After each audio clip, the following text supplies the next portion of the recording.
One thing I did want to do here, Nick, is actually get into the Georgia indictment itself by playing some of the key pieces of evidence. I think we've all kind of heard the former president talking to the Secretary of State, Brad Raffensperger, asking him to find 11,000 votes, or at least all he wants to do is find 11,500 and however many votes it was. So the grand jury puts the indictment, 41 counts, 19 people named in it, including a bunch of his attorneys, John Eastman, Rudy Giuliani, Jenna Ellis.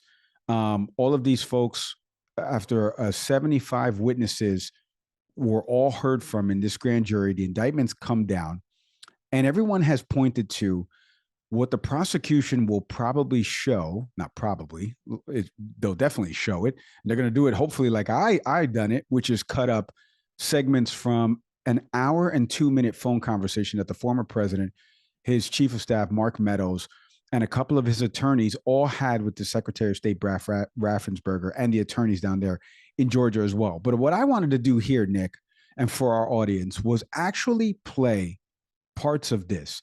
Now, I don't know how many people have heard the full version. You can go check it out on YouTube. All the major news organizations have posted it on their YouTube channels. We're going to play some of it here from you, from the introduction level to what the former president alleges a couple of different times to what Brad Raffensperger actually responds back. So I want to play it now, and Nick and I are going to react on the other side. Take a listen to this. On the line is Secretary of State and two other individuals, Jordan and Mr. Germany. With him, you also have the attorneys that represent the president, Kurt and Alex, and Cleta Mitchell, who is not the attorney of record but has been involved, myself, and then the president. So, Mr. President, I'll turn it over to you. Okay, thank you very much. Hello, Brad and Ryan and everybody. We appreciate the time and the call. So we've spent a lot of time on this, and if we could just go over some of the numbers, I think it's pretty clear that we won. We won very substantially, Georgia. You even see it by rally size, frankly. We'd be getting 25,000, 30,000 people a rally, and the competition would get less than 100 people, and it never made sense.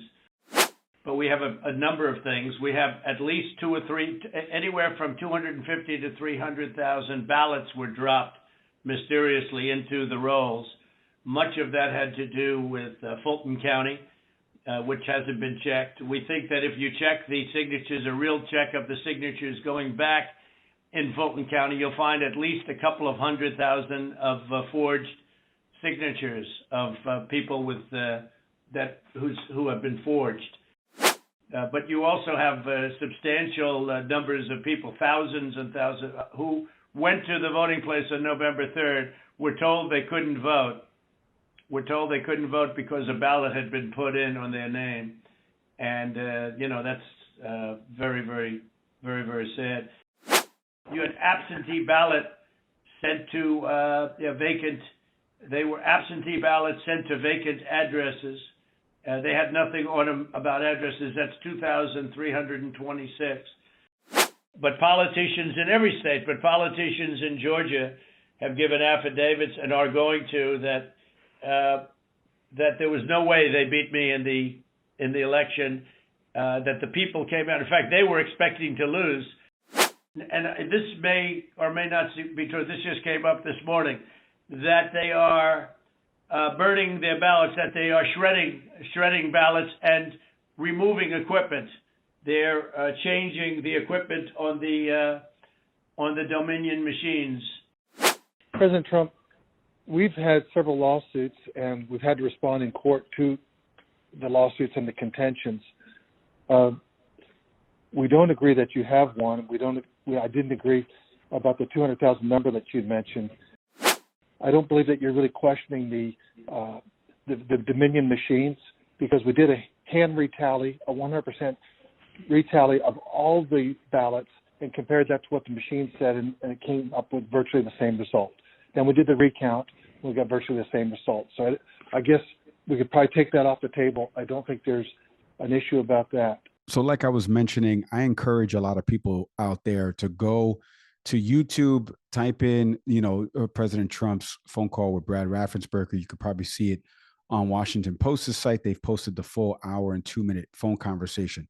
I wanted to spotlight the Brennan Center because you can go to brennancenter.org to check out the fact checking that was done on a lot of the points that you heard there that the former president said. I want to get to a couple of them, Nick, before you chime in here. He said you had absentee ballots that were sent to vacant addresses. They had nothing on them, about 2,326.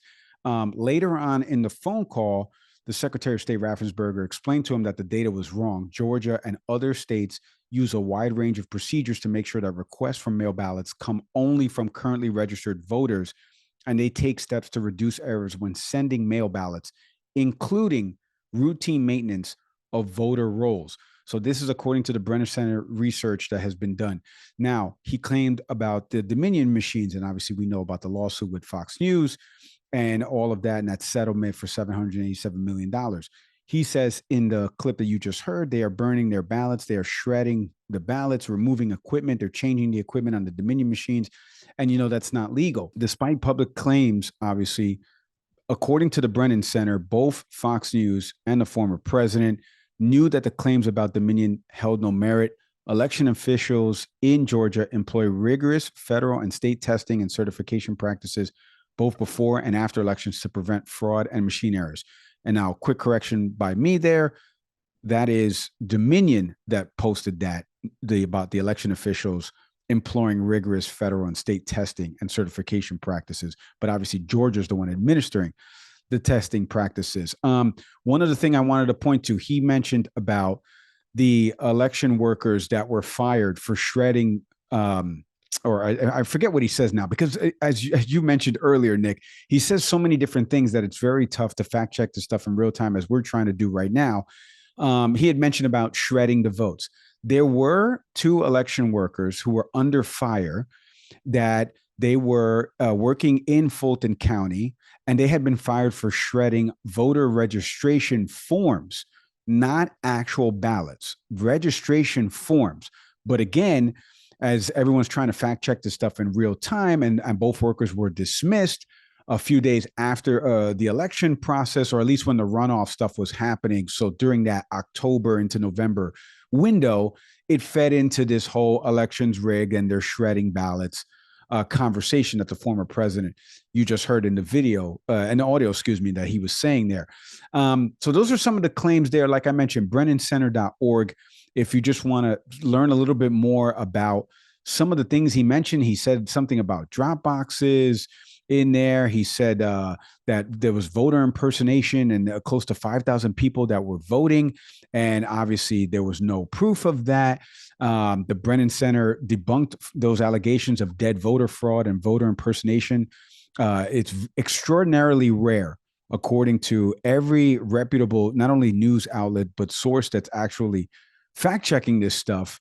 There's identification verification safeguards, such as signature matching that provides additional layers of protection against voter impersonation. All states regularly update their voter rolls to remove deceased voters, and they base those removals on data obtained from state and federal agencies. That's according to Georgia's website. So, mouthful that I just said there, Nick, but I think it's important for the listeners out there, people watching us on YouTube. You know how many comments we get. I texted you a photo the other day of a comment on one of our videos. So we posted it for 10 minutes. It sat out there, 78 comments later and 2,000 views because of some of the hashtags that we put on this stuff, and the content comes in and you get a lot of the trolls on social media that are just regurgitating some of the talking points that we heard from the former president in the beginning of this segment. And then you hear on the phone call, he's listing talking points of things that are easily refutable and were refuted in real time in the phone call by the Secretary of State, Brad Raffensperger there. What do you make of the phone call in its entirety? Because I'm not even sure if you've heard it. I know I've never heard it fully, other than a few news outlets that have played maybe, 4 or 5 minutes snippets at a time. Listening to it earlier today and hearing a podcast talk about, I would encourage people to go listen to this. And I was like, you know what? I am going to go listen to it today. Well, let's talk about it on the show. And I was like, damn, these are the same points that he is saying now.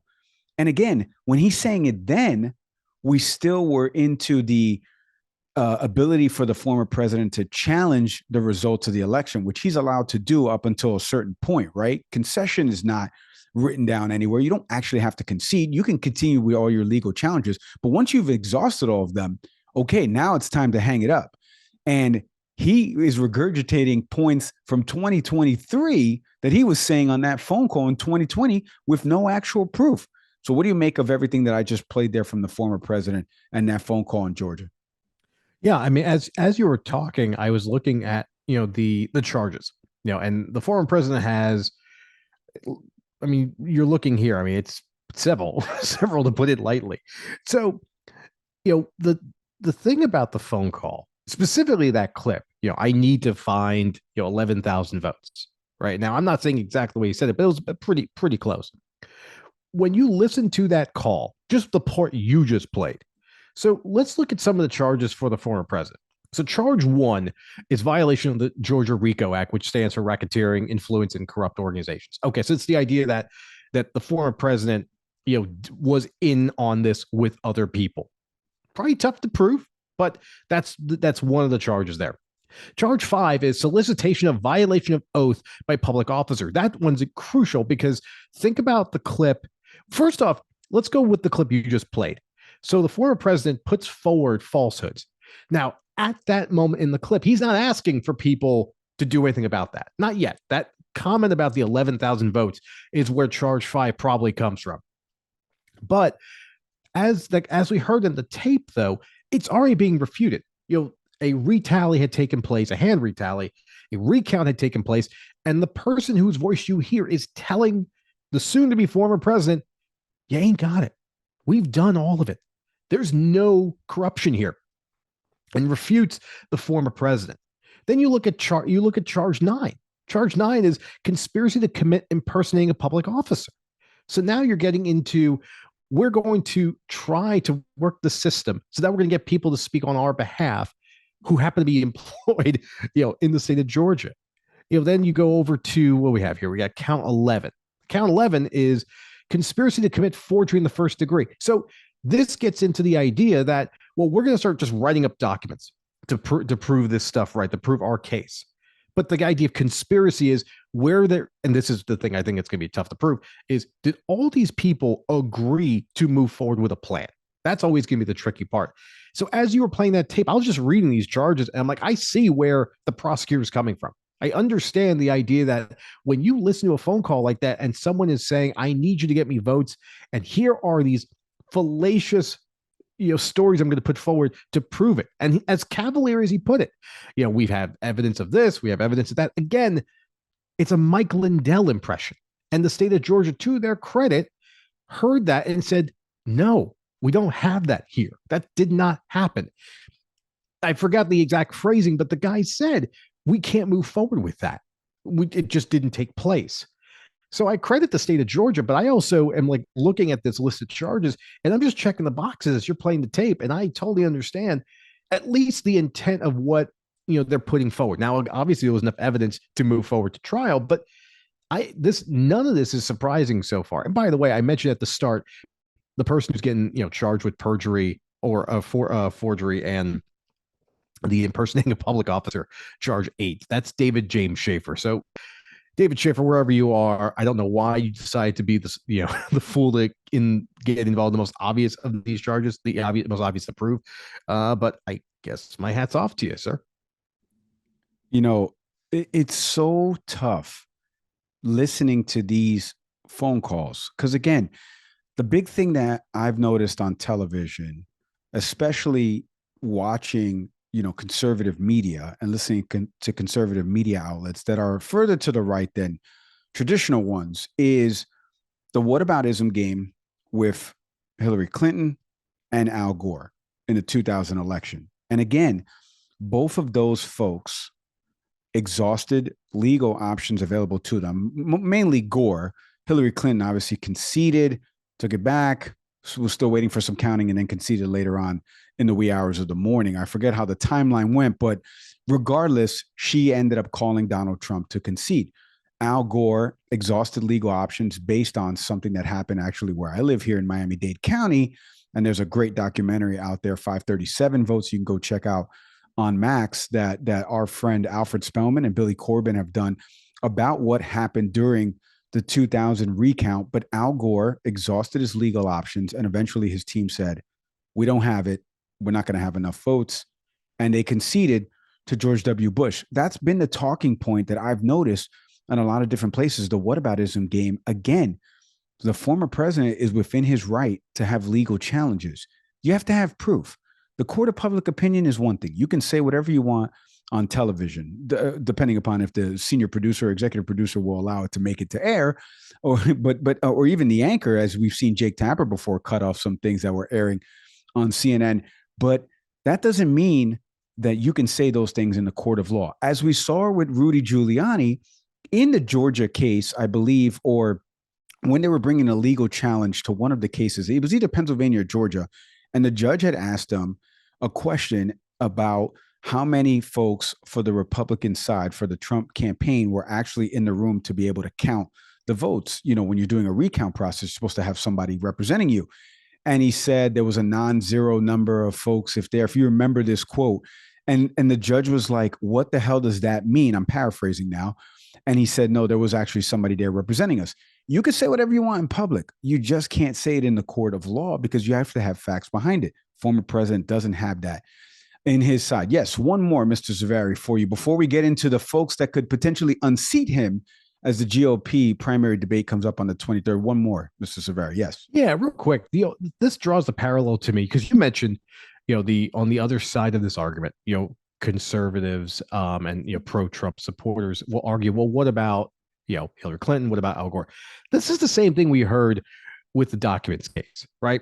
Mike Pence, Joe Biden. It's like, well, what about them? They did the exact same thing. And Joe Rogan said something stupid like that too. And in both cases, there's something definitive that the former president did that the other two didn't do, right? So in this situation, show me the example of where Al Gore or former Secretary of State Clinton called someone and said, hey, get me 11,000 votes. Show me the transcript of that. Not going to find that. Right. Show me the person who went forward and said, well, here's the information I have and blah, blah, blah. And then, the state comes back and says, no, none of that's true. Mike, it was when that guy, fired back at what the president had said, I had a flashback to that scene in Billy Madison when the guy, says, I award you no points and may God have mercy on your soul. That's exactly what that was. It's a much shortened version of what you just said has made us all dumber. Yeah. But yeah, this is the same thing, but we hear this all the time. Well, Trump did nothing different than these other people. Yes, he did. Clearly he did.